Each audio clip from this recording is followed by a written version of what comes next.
వెనుక సజీవత్వం అనే ఆశీర్వాదంతో దీవించాడు.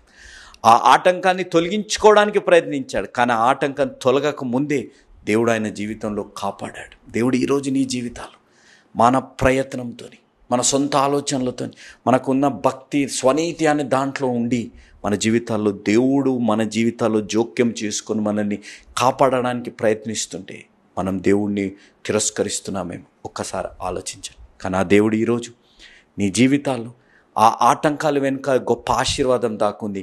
ఆ ఆశీర్వాదం నువ్వు జీవితాల్లో ఆస్వాదించాలి. నీ జీవితాల్లో ఆశీర్వాదాన్ని పొందుకోవాలి అని అంటే ఏ వ్యతిరేకత వచ్చినా, ఏ ఆటంకాలు వచ్చినా, ఏ నిరాశ నిస్పృహ కలిగిన పరిస్థితులు వచ్చినా నువ్వు స్థిరంగా నిలబడు. దేవుడి వైపు నీ జీవితాల్లో జీవించు. లోకాన్ని అనుసరించినట్టు లోకానుసరమైన పరిస్థితులు పద్ధతులను అనుసరించకుండా దేవుడు నీ వైపు చూడు.